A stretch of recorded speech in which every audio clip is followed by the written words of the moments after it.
तो जो है आज जो है हम एम करीम के 13 नंबर चैप्टर कुछ का डिस्कशन देखेंगे, magnetic field induction.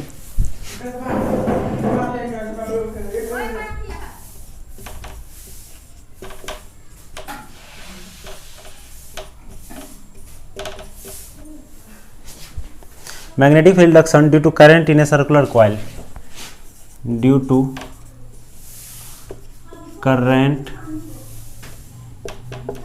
In a circular coil, ये चैप्टर का नाम है। इसका देखिए पहला नंबर सवाल है। सबसे पहली बात, कॉइल क्या होता है? सर्कुलर कॉइल, जैसे एक रिंग है ना, इस तरह से एक वायर का बनाइए तो इसको कॉइल कहते हैं। अगर इस कॉइल में मान के चलिए आपको कह दिया कि 10 टर्न है, तो इसी जगह पर जो है 7 बार मतलब ऐसे 10 बार ऐसे राउंड किया हुआ होगा तार इस तरह से। तो सबसे पहली बात तो कॉइल ये होता है। तो अब इसमें कह रहा है कि एक कॉइल है जिसमें करंट जो है 100 टर्न है। एक कॉइल है, ये कॉइल है, इसमें n बराबर 100 है, यानी कि 100 टर्न है इसमें। और उसके बाद रेडियस जो है इस कॉइल का जो ये रेडियस है, रेडियस सेंटीमीटर में दिया हुआ है और उसका वैल्यू है 9.42 सेंटीमीटर। तो ये कितना के बराबर होगा? 9.42 गुने 10 की पावर -2 मीटर के बराबर होगा। अच्छा, n और r दे दिया और आपको पूछ रहा है कि इसमें जो करंट बह रहा है प्रत्येक टर्न में I बह रहा है, तो इस I का वैल्यू दे दिया है आपको 10 एम्पियर। ठीक है, 10 एम्पियर दे दिया है। और मैग्नेटिक फील्ड एट सेंटर, इसको अगर मैं C कहूँ तो BC बराबर व्हाट, ये पूछा है, यही सवाल है। तो देखिए, अगर एक टर्न हो, किसी भी कॉइल में एक टर्न हो और इसका रेडियस R हो और इसमें R हो, तो जो है इसके सेंटर पर जो मैग्नेटिक फील्ड होता है I करंट बहने के कारण, वो होता है B बराबर μ0I/2R, ये होता है। लेकिन अगर टर्न की संख्या n हो, टर्न n हो, तो इस पर n गुना कर दीजिए, n गुना कर दीजिए इसको मैग्नेटिक फील्ड को। तो यहाँ पर B बराबर क्या होगा बताइए? μ0Ni/2R, μ0Ni/2R। इसमें जो है n का वैल्यू रखिए, I का वैल्यू रखिए, R का वैल्यू रखिए और आंसर पा सकते हैं। μ0 का वैल्यू रखिए। ठीक है, अब जो है देखिए हम क्वेश्चन नंबर 2 सॉल्व कर रहे हैं। इसमें क्या कर रहा है 2 क्वेश्चन नंबर में, देखिए इसमें जो है एक सर्कुलर कॉइल है। इस कॉइल का जो रेडियस है उसको अगर मैं R कहूँ तो R का वैल्यू दिया हुआ है 10 सेंटीमीटर, यानी कि 10 सेंटीमीटर का मतलब क्या होता है? 0.1 मीटर ऐसा यूनिट में। अच्छा ठीक है, उसके बाद क्या दिया हुआ है कि इसमें जो करंट बह रहा है I, तो इस I का वैल्यू दे दिया है फिर यहाँ पे 3.18 एम्पियर। कितना दे दिया है? 3.18 एम्पियर। और कहा गया है कि इसमें जो टर्न है, नंबर ऑफ टर्न, मतलब इस तरह से जो बहुत सारा टर्न होगा, वो टर्न का संख्या दे दिया है 50 टर्न। तो बताइए, जब किसी भी कॉइल में अगर टर्न का संख्या n हो और करंट जो है I हो और उसका रेडियस दिया हो, तो मैग्नेटिक फील्ड एट सेंटर अगर आपसे पूछे तो क्या होता है? अगर मैं मैग्नेटिक फील्ड एट सेंटर को BC कहूँ तो ये बराबर होता है μ0Ni/2R के बराबर। तो इसमें जो है म्यू का वैल्यू फिर रखिए, वही सवाल है, n का वैल्यू रखिए, I का वैल्यू रखिए, R का वैल्यू रखिए और आंसर मिल जाएगा। ठीक है, तो ये सवाल हो गया। अब देखिए मैं क्वेश्चन नंबर 3 सॉल्व कर रहा हूँ। इसमें क्या है, इसमें फिर सवाल वही है कि एक कॉइल दिया गया है, इसका रेडियस को अगर मैं इसके रेडियस को R कहूँ तो R बराबर जो है पाई दिया गया है, पाई सेंटीमीटर। तो इसको मीटर में बदलिएगा तो क्या हो जाएगा? π/100 मीटर। अच्छा, इसमें जो नंबर ऑफ टर्न है वो नहीं दिया हुआ है, तो जब टर्न का संख्या नहीं दिया हो तब n बराबर 1 मानिए, क्योंकि एक ही टर्न है तब ऐसा मानिए। और इसमें जो करंट बह रहा है वो 1 एम्पियर बह रहा है। कितना बह रहा है? 1 एम्पियर बह रहा है। तो फिर मैग्नेटिक फील्ड एट सेंटर पूछा है, तो सेंटर पर मैग्नेटिक फील्ड कितना होगा? μ0Ni/2R, और इसमें सबका वैल्यू रखिए। और देखिए एक चीज़ कि अगर करंट इस डायरेक्शन में बह रहा है तो मैग्नेटिक फील्ड का डायरेक्शन क्या होगा सेंटर पर? अगर ये निकालना है तो आप अपने हाथ को इस डायरेक्शन में ऐसे मोड़ के रखिए, ऐसे। ये कह रहा है कि इस तरफ करंट बह रहा है, किस तरफ? इस, अगर हाथ को ऐसे रखें इसका मतलब है करंट ऐसे बह रहा है। तो ये जो अंगूठा का डायरेक्शन है वो होता है मैग्नेटिक फील्ड का डायरेक्शन। तो बताइए, अगर मैं ऐसे हाथ को कर्ल करके रखूँगा तो सेंटर की तरफ अंगूठा का अंदर की तरफ बताएगा, यानी मैग्नेटिक फील्ड क्या होगा? अंदर की तरफ, मतलब मैग्नेटिक फील्ड ऑफ लाइन्स क्या होगा? इस बोर्ड को छेद करते हुए निकलेगा। तो इस तरह से डायरेक्शन इस तरह से निकालिए। ठीक है, अब जो है देखिए मैं 4 नंबर सवाल सॉल्व कर रहा हूँ। इसमें भी क्या है, एक सर्कुलर कॉइल है। ठीक है, इस कॉइल का रेडियस दिया हुआ है, आर बराबर दिया हुआ है 11 सेंटीमीटर। तो सबसे पहले इसको मीटर में बदलिए, तो 11/100 मीटर। अच्छा ठीक है, इसमें जो है 7 एम्पियर करंट बह रहा है। इस बार मैं मान लेता हूँ करंट जो है एंटी क्लॉकवाइज बह रहा है 7 एम्पियर, ठीक है। If the number of turn is 60, अगर एन का जो वैल्यू है ना इस सवाल में वो 60 दिया हुआ है, इसमें एन का वैल्यू जो है 60 दिया हुआ है, और क्या दिया हुआ है 7 एम्पियर करंट बह रहा है, ठीक है, सब लिख लिए हैं। तो अब इसमें जो है मैग्नेटिक फील्ड पूछ रहा है, तो B बराबर फिर फॉर्मूला लगाइए, म्यू नॉट NI/2R, और इसमें सब चीज़ का वैल्यू दिया हुआ है।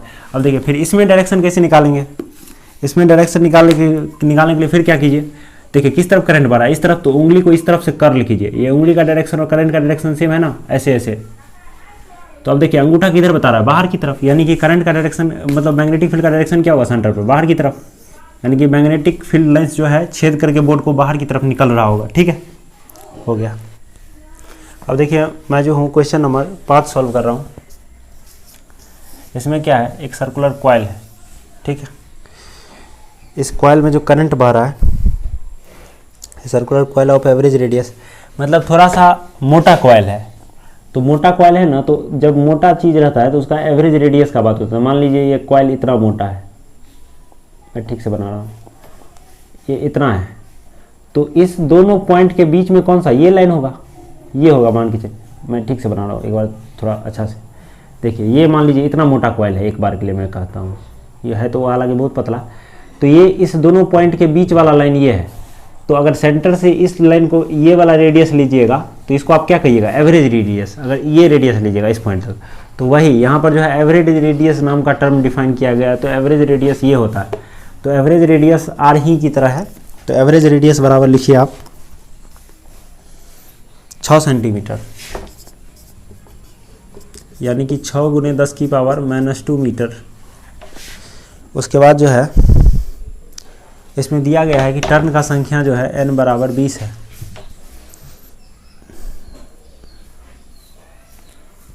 और इसमें जो करंट बह रहा है I, वो दिया हुआ है आपको, I का वैल्यू दिया हुआ है 1 एम्पियर। और आपसे जो है इसके एक्सिस पर, मान लीजिए ये कॉइल है, अगर मैं इसका सेंटर बोलूँ तो ये जो मार्कर है ये क्या है, इसका एक्सिस है। तो मार्कर पे इसके सेंटर से कोई पॉइंट है जो 8 सेंटीमीटर की दूरी पे है, कितना पे है, at a distance of 8 centimetre. तो मार्कर पर मान के चलिए कोई पॉइंट है जो इसके सेंटर से 8 सेंटीमीटर की दूरी पर है, उस पॉइंट पर जो है इलेक्ट्रिक फील्ड का वैल्यू निकालना है, मतलब मैग्नेटिक फील्ड का।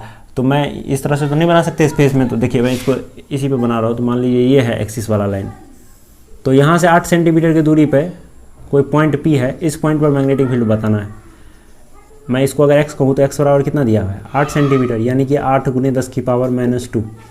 तो देखिए इस पॉइंट P पर जो मैग्नेटिक फील्ड होता है, मैग्नेटिक फील्ड, उसका डायरेक्शन ये होगा, क्या होगा कि देखिए अगर करंट इस तरह से है तो इसको ऐसे घुमाइए तो किधर आया, अंगूठा इशारा कर लीजिएगा इस तरफ से ऐसे, तो ये किधर बताएगा, इधर, यानी कि इस तरफ होगा मैग्नेटिक फील्ड है। तो डायरेक्शन तो ये होगा। और इसका B का अभी हर जगह डेरिवेशन तो नहीं कर सकते हैं, तो आपको याद रखना चाहिए इसका फॉर्मूला, μ0/4π इंटू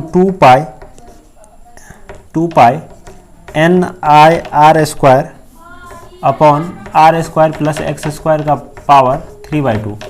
मतलब ये कितना आ जाएगा, μ0 NIR² upon 2 times R² plus x² का पावर 3/2।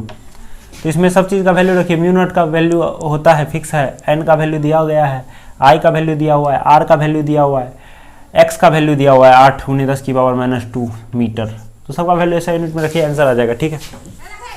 अब देखिए हम 6 नंबर सवाल देखते हैं, 6 नंबर। इसमें क्या कर रहा है कि फिर एक कॉइल है, इस कॉइल का जो है रेडियस 3 सेंटीमीटर दिया हुआ है, 3 सेंटीमीटर, इसको मीटर में बदलेगा 3 × 10⁻⁻² metre.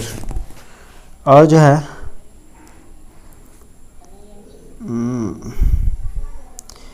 3 centimetre at a distance of 3 centimetre, नहीं रेडियस जो है दिया हुआ है इसमें आपको 4 सेंटीमीटर, तो यहाँ पर 4 कर लीजिए। और इसके एक्सिस पर, पिछला वाला सवाल में जैसे एक्सिस पे था एक पॉइंट, तो उसी एक्सिस पर एक पॉइंट है जो कि 3 सेंटीमीटर की दूरी पर है। मतलब एक्स का वैल्यू क्या दे दिया, 3 सेंटीमीटर, यानी कि 3 × 10⁻² मीटर ये दे दिया आपको। रेडियस दे दिया, एक्स दे दिया। अच्छा, नंबर ऑफ टर्न इसमें 100 है। एन बराबर कितना है, 100। और आई बराबर कितना है, देखिए इसमें जो करंट बह रहा है आई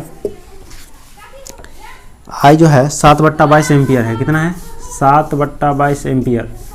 तो आपसे जो है बी का वैल्यू पूछ रहा है, तो बी के लिए फॉर्मूला क्या होता है बताइए, μ0 NI/r² upon 2 times r² plus x² का पावर 3/2, ये होता है बी का वैल्यू।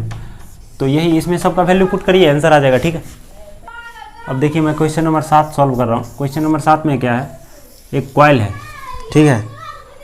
इसमें जो नंबर ऑफ टर्न है उसको अगर मैं n कहूँ तो n बराबर 100 दिया हुआ है, और जो है रेडियस इस कॉइल का दिया हुआ है 5 सेंटीमीटर। रेडियस कितना दिया हुआ है, 5 सेंटीमीटर। तो 5 × 10⁻² सेंटीमीटर रेडियस है।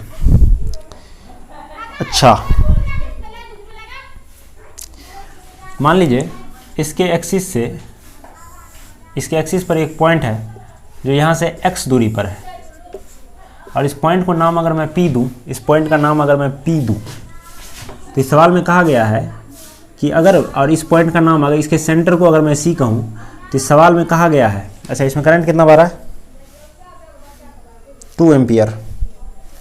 इसमें करंट कितना बह रहा है, 2 एम्पियर। आई बराबर कितना दिया हुआ है, 2 एम्पियर।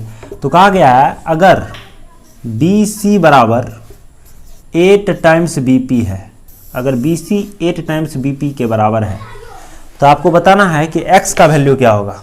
तो सबसे पहले देखिए BC के लिए क्या होता है फॉर्मूला, BC बराबर होता है μ0 NI/2R, और BP के लिए फॉर्मूला होता है μ0 I/r², μ0 NI/r² upon 2 times r² plus x² का पावर 3/2। तब इसमें जो है इस दोनों इक्वेशन को इक्वेट कीजिए। इक्वेशन 1 2 को कैसे इक्वेट कीजिएगा, इसको 2 कहिए, इसको 3 कहिए। तो 1 और 2 और 3 से हम क्या पा सकते हैं, हम इन्हें ये पाया इन तीनों इक्वेशन को यूज करके कि μ0 NI/2R बराबर 8 times μ0 NI/r² upon 2 times r² plus x² का पावर 3/2, हमने ये पाया। ठीक है, अब देखिए मैं क्या कर सकता हूँ कि यहाँ पर ये i है, μ0 NI से μ0 NI कट गया, इस 2 से ये 2 कट गया, तो यहाँ से जो हमारे पास टर्म बना वो 1 अपॉन r बराबर बन गया 8r² upon r² plus x² का पावर 3/2, इतना बन गया।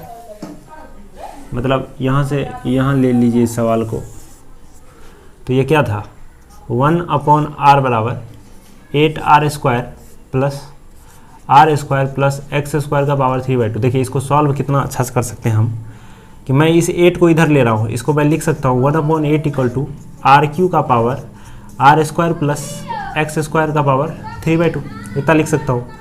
अब देखिए 1/8 को तो रहने दीजिए, इस r³ को क्या मैं लिख सकता हूँ, r² का पावर 3/2, इतना लिख सकता हूँ, इतना लिख सकता हूँ। अब देखिए 1/8 बराबर मैं क्या लिख सकता हूँ, इसका भी पावर 3/2, इसका भी पावर 3/2, तो मैं इस सभी को अंदर ले सकता हूँ, इस तीनों टर्म को, मतलब इसको मैं इतना लिख सकता हूँ, आराम से लिख सकता हूँ, ये इतना का पावर 3/2 लिख सकता हूँ, इतना लिख सकता हूँ मैं आराम से। अब देखिए मैं थोड़ा सा मिटा लेता हूँ, इधर जगह बना लेता हूँ। अब देखिए यहाँ से यहाँ आइए, अब देखिए मैं इसको क्या लिख सकता हूँ, ये था 1/8 equal to r² upon r² plus x² का पावर 3/2। अब मैं 2/3 दोनों तरफ पावर ले लेता हूँ, 1/8 को क्या मैं लिख सकता हूँ 1/2 की पावर 3, और इसका पावर मैं ले लेता हूँ 2/3। तो इस तरफ भी जब मैं पावर 2/3 लूँगा तो 2/3 से 3/2 कट जाएगा तो 1 हो जाएगा। तो ये क्या हो जाएगा, जब इस तरफ 2/3 लगाऊंगा तो इस तरफ क्या हो जाएगा r² upon r² plus x²। अब देखिए इसको ठीक से देखिए, इस 3 से ये 3 कटा, तो ये क्या बच गया 1/2 का होल स्क्वायर, 1/2 का होल स्क्वायर माने 1/4, 1/4 बराबर क्या आ गया R square upon R square plus X square. तो यहाँ से जब क्रॉस मल्टीप्लीकेशन करेंगे तो R square plus X square बराबर आ जाएगा 4r स्क्वायर। तो यहाँ से क्या आ जाएगा एक्स स्क्वायर बराबर 3r स्क्वायर, एक्स बराबर प्लस माइनस √3r, यानी कि x क्या हो सकता है √3r, x का मॉड ऑफ x क्या हो सकता है, x का वैल्यू क्या होगा √3r। तो यहाँ पर r का वैल्यू रखिए, आंसर आ जाएगा। ठीक है।